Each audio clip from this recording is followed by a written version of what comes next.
എഴുതി വെച്ചോളൂ, അതിവിടെ നടപ്പാക്കുക തന്നെ ചെയ്യും. അത് നിങ്ങളെ ഇറക്കി വിട്ടിട്ടാണെങ്കിൽ BJP സർക്കാർ വന്ന് നടപ്പിലാക്കും. ജയിക്കെ ശബരിമലയിലെ അഭ്രപാളികൾ കാണാതായത്, ഏതാണ്ട് 4.5 കിലോഗ്രാം സ്വർണം കാണാതായത്, മെസ്സിയെ കൊണ്ടുവരുമെന്ന് പറഞ്ഞ് പാവപ്പെട്ടവന്റെ അടുത്തു നിന്നൊക്കെ പിരിവെടുത്തിട്ടുള്ളത് ഒക്കെ ചേർത്തുകൊണ്ടാണോ ഈ സർക്കാർ ഈ പദ്ധതികളിൽ കൂടി പണം കൊടുക്കാൻ ആഗ്രഹിക്കുന്നത് എന്ന് സംശയിച്ചു പോകും. കാരണം ഇവിടുത്തെ കൊച്ചുകുട്ടിക്ക് വരെ അറിയാം, ഏതാണ്ട് 4.25 ലക്ഷം കോടി രൂപ കടത്തിൽ നിൽക്കുന്ന കേരളത്തിൽ ഇവിടുത്തെ കേരള ഖജനാവിൽ കൈയിട്ടാൽ അതിൽ എലി കടിക്കും, എലി പെറ്റുപെരുകി കിടക്കുവാണെന്നുള്ള യാഥാർത്ഥ്യം ഇവിടെ എല്ലാവർക്കും അറിയാം. ശ്രീമതി TP സിന്ധുമോൾ, ഇതിപ്പോ BJPക്ക് വിമർശിക്കാൻ പറ്റില്ല. കാരണം BJPയുടെ മുഖ്യമന്ത്രിമാരും BJPയുടെ സഖ്യകക്ഷികളുടെ മുഖ്യമന്ത്രിമാരും സമാനമായ വിധത്തിൽ വലിയ ബെനിഫിറ്റുകൾ, അതും ഡയറക്റ്റ് ക്യാഷ് ബെനിഫിറ്റുകൾ വനിതകൾക്ക് പ്രഖ്യാപിച്ച പദ്ധതികളാണ് വലിയ വിജയമായിട്ടുള്ളത്. ലാഡ്കി ബഹൻ ഒരു ഉദാഹരണം. ഇപ്പോൾ നിതീഷ് കുമാർ ബീഹാറിലെ തെരഞ്ഞെടുപ്പിനെ നേരിടുന്നതും ഇതേ സ്ട്രാറ്റജി വെച്ചിട്ടാണ്.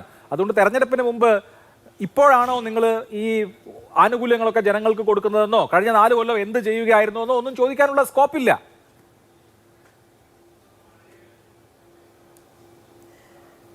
അഭിലാഷേ, ജനങ്ങൾക്ക് ഗുണകരമായ എന്തെങ്കിലും പദ്ധതികളോ പണമോ കിട്ടുന്നതിന് ഞങ്ങൾ എതിരല്ല. ആദ്യമേ തന്നെ പറയട്ടെ. അഭിലാഷ് പറഞ്ഞു നിർത്തിയത് സിന്ധുമോൾ ഇങ്ങനെ പറയണ്ട, അല്ലാതെ ഈ ലൈനിൽ കൂടി പറഞ്ഞോളൂ എന്ന് പറഞ്ഞിട്ടാണ്. ശരി, ഞാൻ അഡ്മിറ്റ് ചെയ്തുകൊണ്ട് തന്നെ പറയാം. ഈ കേരള സർക്കാരിന് ഇതെന്ന് കൊടുക്കാൻ സാധിക്കും, എപ്പോൾ തുടങ്ങും, എന്ത് ഫണ്ടാണ് കേരള സർക്കാരിൻ്റെ കയ്യിലുള്ളത് ഇത് കൊടുക്കാൻ? അപ്പം ഇത് കാണുമ്പോൾ എനിക്ക് തോന്നുന്നത്,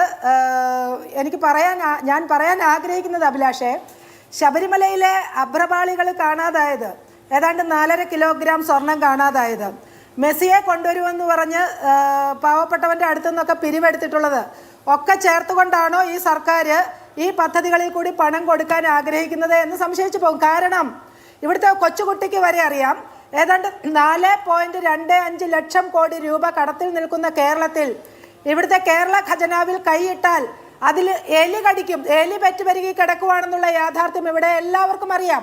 എവിടെ നിന്നാണ് ഇത് കൊടുക്കാൻ പോകുന്നത്? ആശമാർ എത്ര കാലമായി സമരം ചെയ്യുന്നു ജയിക്കെ? ആശമാർ, ഇതിലെ ചോദ്യം ഇതാണ്. ബാക്കി സംസ്ഥാനങ്ങളിലൊക്കെ പ്രഖ്യാപിക്കുന്നു എന്ന് അഭിലാഷ് പറയുമ്പോഴും അവിടെയെങ്ങും ഇത്തരത്തിലുള്ള ഒരു സമരവും കണ്ടിട്ടില്ല അഭിലാഷേ. ആശമാർ തല മുട്ടയടിച്ചും പട്ടിണി കിടന്നും ആ തെരുവോരത്ത് കിടന്നും സമരം ചെയ്യാൻ തുടങ്ങിയിട്ട് എത്ര മാസങ്ങളായി, എത്ര കാലങ്ങളായി? കേന്ദ്രം പദ്ധതി വിഹിതം കൂട്ടി, അതുവരെ നിങ്ങൾ ശ്രദ്ധിച്ചു കണ്ടു. എന്നിട്ടും നിങ്ങളുടെ ആരോഗ്യമന്ത്രി, ഈ നാട്ടിലെ ആരോഗ്യമന്ത്രി ഒരു സ്ത്രീയാണ്. അവരാ ആശമാരുടെ കണ്ണീരൊപ്പാൻ ഒന്ന് പോകാൻ തയ്യാറായോ ജയിക്കെ? ഇപ്പൊ തദ്ദേശ സ്വയംഭരണ തെരഞ്ഞെടുപ്പ് വന്ന് മൂക്കിന്റെ താഴെ നിൽക്കുമ്പോൾ നിങ്ങൾ കുറെ ഗിമിക്സ് കാണിക്കുക. 2000 കൊടുക്കും, ക്ഷേമ പെൻഷൻ 500 രൂപ കൂട്ടും, അത് കൂട്ടി ഇത് കൂട്ടി എന്ന് പറഞ്ഞു. എവിടെ നിന്ന് കൊടുക്കുമെന്ന ജയിക്ക് പറയുന്നത്? ജയിക്ക് അതിനിടെ പറഞ്ഞു ചൂരൽമലയൊക്കെ എടുത്തിട്ടു. ചൂരൽമലയിലൊക്കെ കേന്ദ്രം കൊടുക്കേണ്ടത് കൊടുത്തു. 153.20 കോടി രൂപ ആദ്യം കൊടുത്തു SDRF. അതിനുശേഷം ഏതാണ്ട് 529.50 കോടി രൂപ വീണ്ടും കൊടുത്തു, ഇല്ലേ, SASCI. അപ്പോൾ ഇതൊന്നും കൊടുത്തിട്ടില്ല എന്ന് നിങ്ങൾ എവിടെയാണ് സ്ഥാപിക്കുന്നത്? ഇപ്പോൾ PM ശ്രീ പദ്ധതി പ്രകാരം കിട്ടേണ്ട കോടിക്കണക്കിന് രൂപ കയ്യിൽ കിട്ടുവാനാണ് തിടുക്കപ്പെട്ടത് നടപ്പിലാക്കാമെന്ന് ഇവിടുത്തെ വിദ്യാഭ്യാസ മന്ത്രി പറഞ്ഞതെന്ന് ഞങ്ങൾക്കറിയാം.